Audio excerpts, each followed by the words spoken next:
자, 얘들 안녕. 잘 잤습니까? 이제 이번 주 두 번째 통합사회 시간이 찾아왔습니다. 본격적으로 수업에 들어가기 전에 여러분한테 공지를 하나 하겠습니다. 여러분도 알다시피 이번 주가 월요일부터 목요일까지만 이제 정규 수업 시간이고 금요일날 한글날이잖아요. 그래서 쉬는 날이에요. 근데 저번 주에도 추석 때문에 진도를 못 뺐고 이번 주 금요일날 또 진도를 못 빼면은 진도를 진짜 빼기가 힘들어요. 그래서 한 가지만 부탁드리겠습니다. 1학년 4반은 제외예요. 1학년 5, 6, 7반이 금요일날 들었거든요. 근데 금요일날 못 듣게 되었잖아요. 근데 온라인이잖아. 선생님이 목요일날 세 번째 시간까지의 그 영상을 올릴 겁니다. 그러니까 금, 토, 일 동안 추석 체크는 따로 안 하겠습니다. 하지만 영상을 올릴 테니까 그 세 번째 영상까지 다 봐주시길 바랍니다. 5반, 6반, 7반을. 그래야지 다음 주 월요일부터 그 다음 진도를 나갈 수가 있을 것 같아요. 그러니까 부탁드릴게요. 알겠습니까? 오늘 여러분 5, 6, 7반은 정규 수업 시간으로는 2개만 들어도 돼요.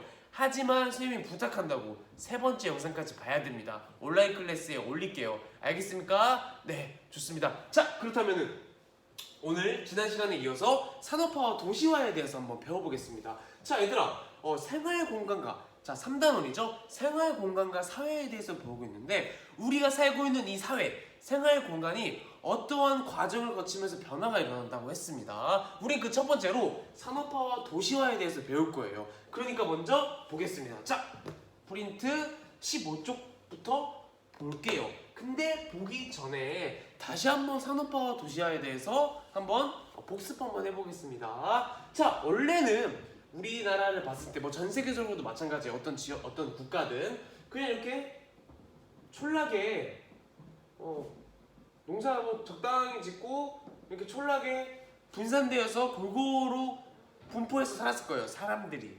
그쵸? 근데 이제 증기 기관이라고 석탄을 떼서 동력을 얻을 수 있는 이제 그 공장을 돌릴 수 있는 힘을 발명을 했어요. 그러니까 공장을 돌릴 수 있으니까 공장을 돌릴 수가 있을 거 아니야. 그치? 저 공장을 돌릴 수가 있으니까 공장이 생겨나겠지. 이제 물품들을 대량 생산할 수 있다고. 그 대량으로 팔 수가 있다고. 그래서 대량으로 돈을 거둘 수가 있다고. 돈을 벌 수가 있습니다. 그래서 어딘가에 이렇게 공장을 짓기 시작한 거예요. 어제 사진 보여줬지? 오케이? 자, 공장에서 일을 할 수가 있게 된 겁니다. 이제는 공장이 생겨났기 때문에. 근데 얘들아, 촌락은 뭐라고 했어?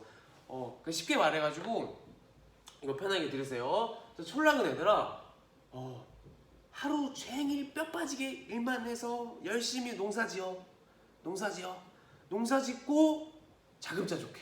돈을 벌 수가 없어. 그 당시 기술로는 자기가 먹을 거, 자기 가족들, 자기 마을이 먹을 거 제외하고 돈을 벌 수가 없는 거야. 그러니까 먹고 살기 바쁜 거예요. 농사 짓고. 그러다가 흉작이 들어. 그럼 그것도 이제 굶어야 돼. 그러니까 그렇게 불안정한 삶을 살고 있었다고. 그리고 점점 인구가 증가함에 따라서 촌락도 이제 일자리가 부족하기 시작했습니다. 그래서 근데 그런 상황에서 산업혁명이 일어났습니다. 산업화가 일어났다고. 산업화. 이제 공장이 들어섰어요. 2차 산업인. 그래서 일자리가 생긴 겁니다. 그리고 여기서는 하루에 일하면은 그 일당을 받아가지고 어느 정도의 자기의 돈을 벌 수가 있었습니다. 오케이? 그러니까 점점 더 이 촌락에 있는 젊은이들은 어디로 모이겠니? 이 공장이 모이겠지. 공장이 있는 곳으로. 오케이? 이 현상이 뭐라고 했죠? 촌락을 떠나서 도시로 향하는 현상, 이촌향도 현상이라고 했습니다.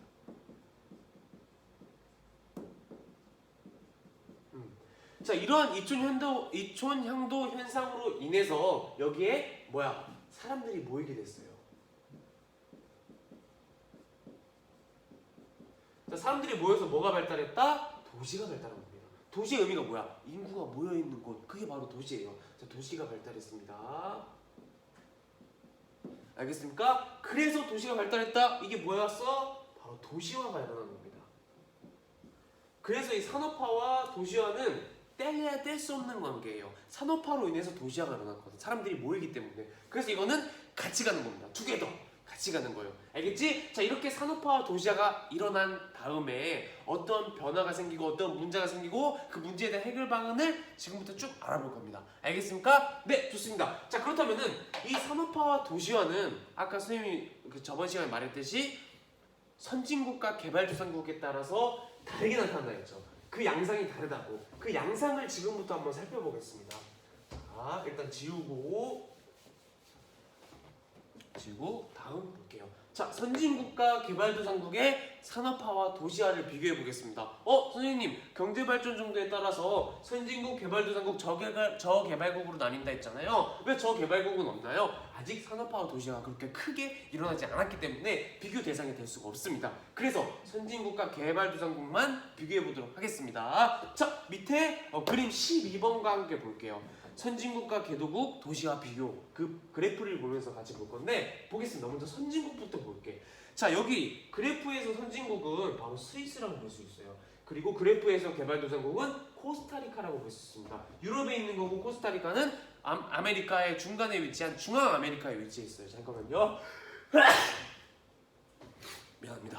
자, 아무튼 그렇습니다. 자, 먼저 선진국부터 볼게. 자, 선진국은 19세기부터 산업화 도시화가 서서히 천천히 진행됐습니다. 자, 18세기 후반 1700년대 후반에 산업혁명이 일어나 그때부터 산업화가 일어남에 따라서 도시로 사람들이 모여들지. 그래서 전체 인구분의 도시 인구인 도시화율이 점점 더 증가하겠지. 그래서 스위스는 서서히 증가하다가 또 이렇게 가속화 단계를 거쳐서 종착 단계 이렇게 서서히 진행되었습니다. 자, 여기가 뭐였어?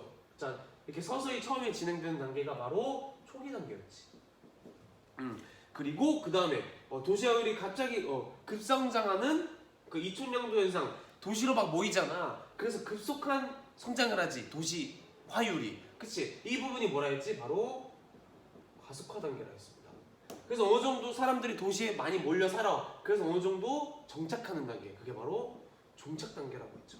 이 단계를 이렇게 비교적 서서히 이 단계를 거쳐가지고 도시화가 진행되었습니다. 선진국은. 그래서 이미 선진국은 산업구조가 이미 고도화된 상태이고 도시화율이 지금 높은 편입니다. 현재. 자, 근데 여기서 산업구조가 고도화되었다. 이게 무엇이냐면 얘들아, 일단 산업구조가 뭐냐? 자, 산업구조는 얘들아 1, 2, 3차 산업 비중 어떻게 되어 있냐?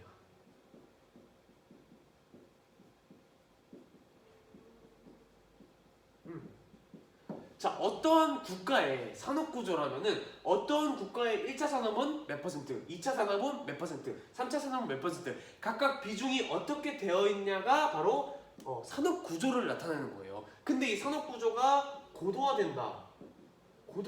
이게 무슨 말이냐? 1차 산업 비중은 줄어들고 2, 3차 산업 비중은 증가한다. 이게 바로 산업구조가 고도화된다는 소리입니다. 근데 이게 곧 뭐니? 산업화죠. 산업화의 의미가 뭐였어? 1차 산업 비중이 줄어들고 2, 3차 산업 비중이 증가함에 따라서 농업중심 사회에서 공업중심 사회, 서비스업 중심 사회로 나아가는 거. 그게 바로 산업화라고 했지. 그런 산업화가 이미 충분히 많이 된 상태다. 그걸 말하는 겁니다. 알겠습니까? 네, 좋습니다. 그래서 도시화율이 높아요. 자, 그 다음 개발도상국을 볼게요. 자, 개발도상국은 20세기 중반 이후부터 산업화 도시화가 빠르게 진행됐습니다. 일단 그 시작점이 달라요. 자, 봐봐. 스위스는 예전부터 산업화를 이루어져가지고 천천히 진행되는 거 있죠. 근데 코스타리카뿐만 아니라 세계 개발도상국들은 대부분 1900년대 중반, 즉 20세기 중반 이후부터 시작했거든. 근데 이게 왜 그러냐? 이거 편하게 들어. 자, 개발도상국들은 예전에 대부분 식민 지배를 받았습니다. 뭐 영국, 프랑스, 뭐 일본 이러한 선진국 열강들의 그 식민 지배를 받았는데, 근데 1945년에 뭐가 끝났니? 제2차 세계대전이 끝났어요. 제2차 세계대전이 끝남에 따라서 점점 더 독립하는 국가들이 많이 서서히 생겼습니다. 많이 생겼어요. 근데 그 독립국가들은 이제 자신의 주권으로 우리나라를 살리자, 산업화를 이루자, 이제 그때부터 비로소 자기의 힘으로 산업화가 진행된 겁니다. 그때부터 이제 안정되기 시작한 거야. 그래서 1900년대 중반부터 산업화가 진행된 겁니다. 오케이? 그래가지고 자, 이제 서서히 초기 단계를 거쳐서 엄청나게 급속하게, 엄청나게 급하죠? 엄청나게 급하게 가속화 단계를 거쳐서 현재 이제 종착 단계로 이루고 있습니다. 네, 지금.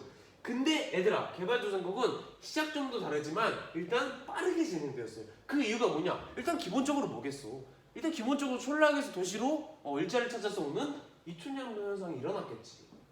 기본적으로. 이건 마찬가지입니다. 그리고 플러스 일단 쓸게. 자연 증가가 높게 일어났기 때문이에요. 높게. 자, 여기서 자연 증가라는 개념을 또 알아봐야겠죠. 자, 자연 증가가 뭐냐? 일단 자, 자연적 증감을 알아야 돼요.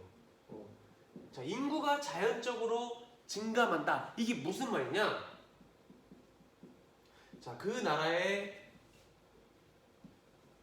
나라의 출생아 수. 어떤 나라의 1년에 출생아 수가 몇 명일 거 아니야? 그리고 사망자 수. 자, 출생아 수와 사망자 수, 출생아 수에서 사망자 수를 뺀 게 바로 자연적 증감입니다. 만약에 출생아 수가 더 많아, 그러면 자연적 증가에서 자연적 증가에서 자연적 감소겠어. 증가겠죠. 자연적으로 출생아 수, 죽은 사람보다 태어난 사람이 많아. 그러면 그 국가는 자연적으로 인구가 증가한 거지. 근데 사망자 수가 많아. 그러면은 자연적으로 감소한 거지. 알겠습니까? 이게 바로 자연적 증감인데, 근데 자연적 증가가 높다고. 뭐냐? 출생아 수가 많다는 겁니다. 즉, 이촌양도 플러스 도시, 이촌양도로 인해서 도시에 사람들이 많이 몰려. 근데 그 도시 자체에서도 출생률이 높기 때문에, 출생아 수가 많기 때문에 그 도시의 인구가 빠르게 증가한 겁니다. 그래서 전체 인구분의 도시 인구인 도시화율이 정말 급속하게 증가한 거예요. 자, 선진국이랑 개도국 그 차이점 알겠습니까? 네, 그래가지고 이촌양도와 도시 인구의 자연적 증가로 급속하게 성장했다. 그래서 현재도 산업 구조가 고도화되고 있고 도시화 속도가 굉장히 빠른 게 그 특징입니다. 선진국은 서서히 진행, 개도국은 빠르게 진행. 그 이유가 다르지, 개도국이. 그래서 이 차이점을 잘 알아두셔야 됩니다. 알겠습니까? 네, 좋습니다. 다음. 자, 다음 우리나라의 산업화와 도시화에 대해서 간단하게 알아보겠습니다.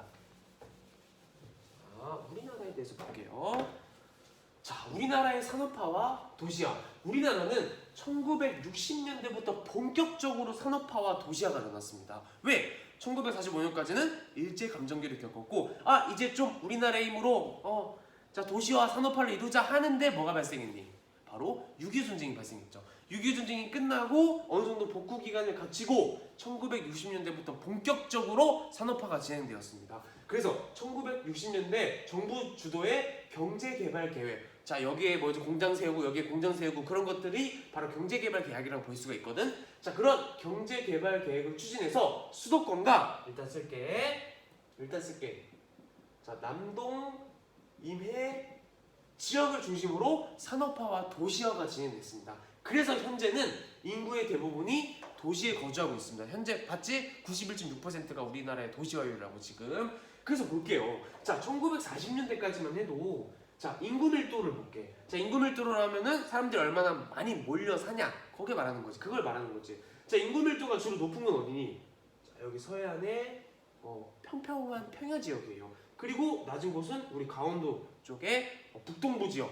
그러니까 산지가 많은 태백산맥이 있고 막 그런 산지가 많은 지역은 사람들이 살기 힘들잖아. 농사를 짓기 힘들다고. 그래서 사람들이 적고 주로 이렇게 남서부, 남쪽에 서쪽에 있는 남부 쪽에 서쪽에 있는 남서부 지방이 굉장히 사람들의 인구 밀도가 높은 걸 볼 수가 있습니다. 그리고 우리 경성, 서울, 수도도 많은 걸 볼 수가 있지. 왜? 여기는 큰 하천이 이렇게 지나가고 평평한 평야가 펼쳐져 있습니다. 그래서 농사짓기 편했기 때문에 이 남서부 지역은 사람들이 많이 살았어요, 예전에. 오케이? 근데 얘들아, 1960년대 경제개발 계획에 의해서 자, 정부가 얘기해요. 우리 수도권에 우리 서울을 중심으로 공장을 세워. 그리고 남동임해 지역을 중심으로 공장을 세워라. 자, 남쪽에 동쪽, 남동 쪽에 있는 해안가 지역이라고 해서 남동임해 지역이에요. 근데 여기에도 공장을 막 세웠어요. 이렇게 서울 중심으로 공장을 막 세웠어. 자, 공장에 있으면 사람들이 어떻게 된다 했지? 이촌양도에서 사람들이 몰린다고 했지? 그래서 이렇게 몰린 거예요. 오케이? 그래서 전체적으로 수도권, 서울과 경기도, 인천을 합한 이 수도권과 그리고 남동임의 지역을 중심으로 사람들이 많이 몰려있는 걸 볼 수가 있죠. 왜? 이쪽을 중심으로 산업화와 도시화가 진행되었으니까. 이게 우리나라의 산업화와 도시화의 모습이에요. 알겠니? 오케이, 좋습니다. 다음을 볼게요. 자, 왜 남동임의 지역에 공업도시를 지었을까? 크게 두 가지로 나눌 수가 있어요. 일단 첫 번째로, 자, 수도권이 이렇게 몰려 있었잖아. 수도권에 사람들이 이렇게 많이 몰려 있었다고. 굉장히 불균등하게 발전했지. 수도권 말고는 다 별별 일 없었어. 근데 수도권과 가장 대척점에 있는, 즉 가장 반대점에 있는 남동임의 지역을 키워야겠다. 그래서 부산을 중심으로 이렇게 키운 거예요. 오케이? 그리고 두 번째로, 자, 여기가 수출이랑 수입하기 편하잖아. 해안가잖아. 항구를 건설하기 좋아요. 그래서 이렇게 왔다 갔다 무역하기 좋으니까 여기다 지은 것도 있습니다. 오케이? 그리고 이것도 있는데, 서남해안 지역은 항구를 짓기가 힘들어. 왜? 나중에 배우겠지만 조석간만의 차가 커요. 밀물 썰물 그 차이가 크다고. 그래서 항구를 건설하기가 힘들어요. 그래서 무역하기가 좀 힘듭니다. 그래서 여기에 지은 것도 있는데, 아무튼 이 정도로만 알아두면 됩니다. 그냥 편하게 들으세요. 그런 이유예요. 아무튼 그렇습니다. 그래서 남동임의 지역과 수도권을 지역을 중심으로 산업화와 도시화가 진행되었다. 알아두셨으면 좋겠습니다. 자, 다음 이러한 산업화와 도시화의 영향에 대해서 볼게요. 자, 이걸로 인해서 어떠한 영향이 끼쳤냐, 그걸 볼게요. 간단하게 다 배웠던 내용입니다. 첫 번째, 제품의 대량 생산이 가능하기 때문에 그에 따라서 대량으로 팔 수 있겠지. 대량 소비가 확대되었습니다. 이런 변화가 있었고, 또 사람들이 공장에서 일함에 따라서 돈을 벌었어. 그래서 소득이 증가했지. 그래서 소득 증가에 따라서 생활 수준이 향상되었습니다. 자, 생활 수준이 향상되었어. 그래서 이게 무슨 말이냐? 생활 수준이 향상되었다. 쉽게 말해서 먹고 살만해졌다. 그겁니다. 예전에는 농사 뼈 빠지게 해서 겨우 자기가 먹을 거를 구했어요. 먹고 살기 바빴다고. 당장의 내 미래는 먹고 살만한, 어떻게 하면 먹고 살까? 그 식량을 어떻게 구할까? 그거밖에 없었어요. 하지만 이제 이 돈을 벌기 시작했어. 돈을 벌어서 돈으로 밥을 먹고 돈이 남아갖고 나만의 시간을 가질 수 있게 됩니다. 여가 생활도 즐길 수 있었고 나만의 취미 생활을 즐길 수 있게 되었습니다. 그게 바로 생활 수준이 향상된 겁니다. 이제 먹고 사는 문제에 벗어나서 먹고 살만해졌다. 그게 바로 생활 수준이 향상되었다는 겁니다. 왜? 소득이 증가했기 때문에. 그리고 사람이 했던 것을 기계가 해. 그리고 사람이 일일이 했던 것이 자동적으로 변했어. 자동적으로 이제 진행이 된다고. 그렇기 때문에 우리 근로자의 노동시간이 감소했죠. 이것도 역시 생활 수준 향상으로 넘어가겠지. 먹고 살만해진 겁니다. 산업화로 인해서, 예전에 비해서. 알겠니? 오케이, 좋습니다. 다음, 도시화로 인해서 도시적 생활 양식이 확대되기 시작했어요. 자, 이거에 대해서는 또 넘어갈게요. 다음 시간에 배우겠습니다. 그 다음에, 자, 도시화가 일어나면서 이 좁은 공간에 사람들이 마구마구 몰리겠지. 그렇다면은 그 사람들을 위한 편리한 교통수단, 그리고 그 사람들을 위한 다양한 마트, 음식점, 그런 상업시설들도 많이 들어서겠지. 그래서 그거와, 그리고 사람들의 생활 수준이 향상되었잖아. 여가 문화시설을 이용해야겠지. 그러면은 그에 맞춰서 다양한 시설들이 생기겠지. 그래서 편리한 교통수단 및 상업시설과 다양한 여가 문화시설이 이용되기 시작했습니다. 이용하기 시작해서 사람들이 도시화로 인해서. 알겠니? 어쨌든 산업화와 도시화는 이렇게 맞물려서 가는 겁니다. 오케이? 하지만 산업화로 인해서는 이 세 개의, 도시화로 인해서는 이 두 개의 변화가 생겼다. 그거를 잘 알아둬야 됩니다. 알겠지? 오케이, 좋습니다. 다음으로 넘어가도록 하겠습니다.